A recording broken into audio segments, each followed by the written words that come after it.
So you're planning your next vacation to a tropical destination and you want to get your dive on. It's a location that you've never been before and you don't know anyone that's been there, so there's no chance of a personal recommendation. How do you choose your dive operator? Well, this Mouthpiece Monday, we're giving you our personal 5-step process that we use when we're going to dive somewhere we've never been before to select which operator best suits our needs. Roll intro.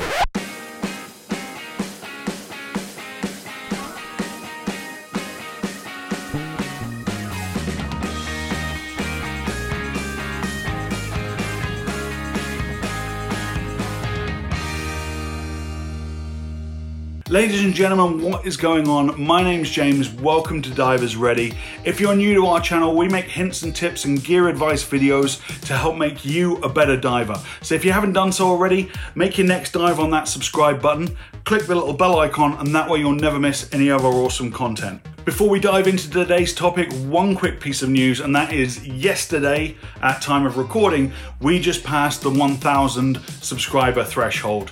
So that was our first goal for the channel, and I need to thank each and every one of you that has already subscribed. Really means a lot to us to have your support for making this content.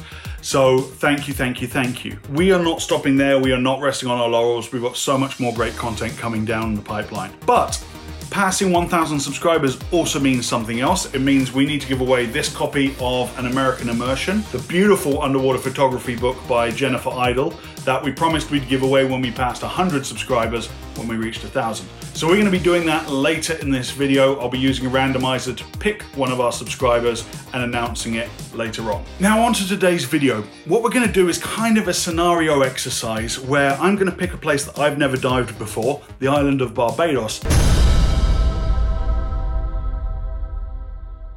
And I'm going to take you through a step-by-step process of how I would choose my dive operator based on my needs. Now, obviously, the best way to pick a dive operator is to visit them in person, inspect their premises and chat with their staff and make sure that they're really the operator that you want to use based on what your requirements are.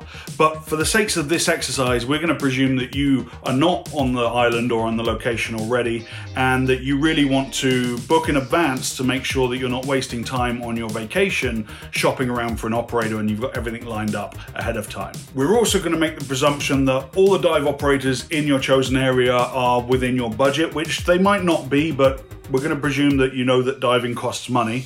And we're also going to make the presumption that you haven't booked your accommodation yet, because you're going to book your accommodation around where you're going to be diving rather than the other way around. So with those qualifiers in mind, let's dive straight into it. First thing you need to do, step number 1, is make a list of what your actual requirements are. Do some snooping around, get some general idea of what the diving is like in the region that you're planning to visit, and then think about the types of diving that you most enjoy. So my research on Barbados led me to believe that there's a lot of good shallow reef diving there, which is great for photography, so obviously I'm going to take my camera and my video camera. It doesn't look like there's much shore diving in Barbados, so I definitely want to line up an operator with a boat. And when it comes to boat diving, I really can't stand being cattle herded, so I want to make sure that my operator provides that small group experience rather than dealing with like the cruise ship crowds. Now, because there's good opportunity for the 100 to 130 foot range, I'm going to want nitrox on those dives because it's going to extend my no decompression limit. And then as an example, I'm going to be traveling on my own and I don't want to go solo diving, and I'm going to want to do a lot of photography and videography.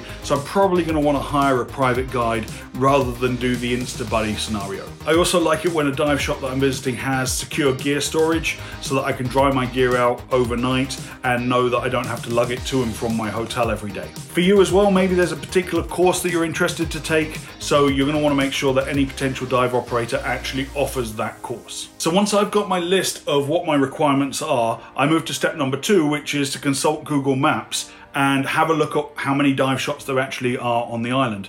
So I did that for Barbados, and it turns out that there are 10 dive shops on Google Maps. And if a dive shop isn't on Google Maps, it's 2019, so they're already red flagged. What I'll do is, while I'm on Google Maps, I'll click on each operator and scroll down to Google Photos. And this will give me a bunch of images that are posted both by the operator and also candid photos by customers. I don't want to draw too many conclusions from this, but I am looking for some red flags. I'm looking for general cleanliness cleanliness and organization of the facilities. I'm going to presume that if a dive center can't sweep the floors or maintain an organized gear room, that they probably also don't service their regulators or their boat engines. For this reason, it is so important for dive operators to curate their online presence. It's very easy to manage your own website and the content that you put on your website. It's much harder to keep a high quality profile on a public forum like Google, for example.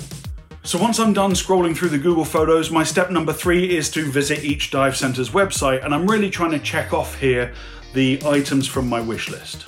So while I'm searching through each one's website and crossing off, oh yeah, they've got nitrox, oh yeah, they do small group trips, oh yeah, their boats look clean and organized, I'm also making a judgment about the look and feel of their websites as to how modern and fresh they feel. If a dive center has a website that looks like it was created on AOL when MySpace was a thing and eBay was still called Auction Web, then I'm going to presume that their dive rental fleet is probably from the same era as well, and they're going to get crossed off the list. By now you should have a short list of operations with the potential to fulfill your needs. The next thing to do is narrow that crowd down so you've got 1 or 2 choices. So I'm going to reach out to each individual operator with either a phone call or an email and ask the questions that I couldn't resolve by simply looking at their website.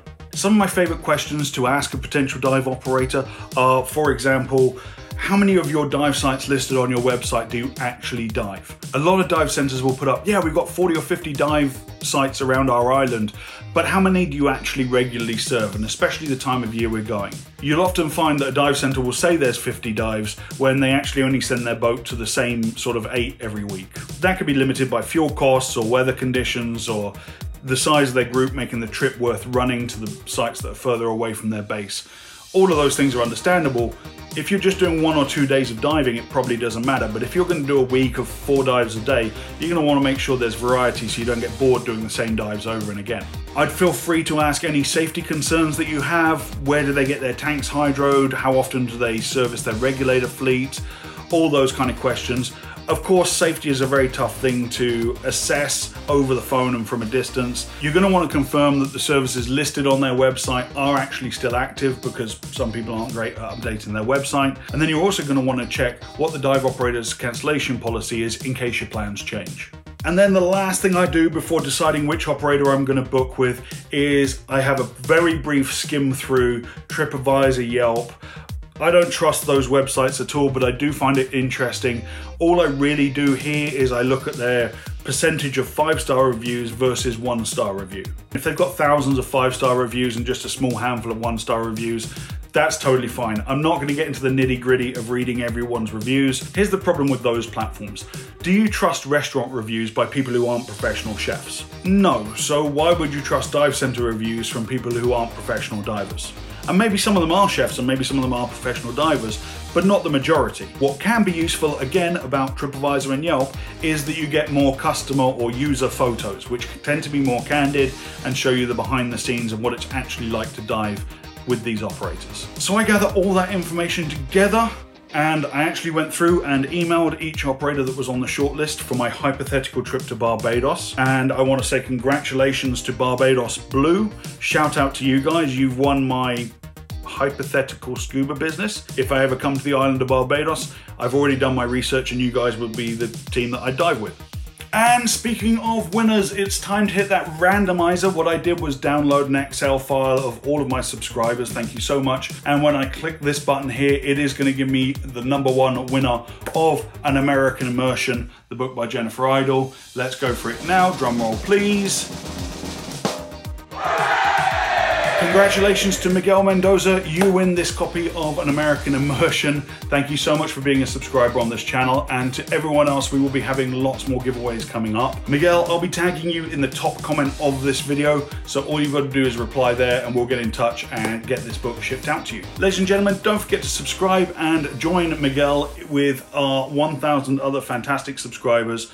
Thank you so much for being part of this community. It's really exciting and we've got a lot of growth planned for this channel. I hope those tips helped you. I hope you use my little 5-step process for how I pick a dive operator. That is genuinely the way I do it when I've never been to a dive location before and I don't have any sort of personal recommendations to go on. And if you enjoyed this content, I'm going to be putting a playlist here for all of our Mouthpiece Mondays, and just down below I'll put our series on Grand Cayman so you can check that stuff out as well. Till next time, my name's James. This was your Divers Ready Mouthpiece Monday for this week. Dive safe dive often. I'm gonna go find me a seahorse.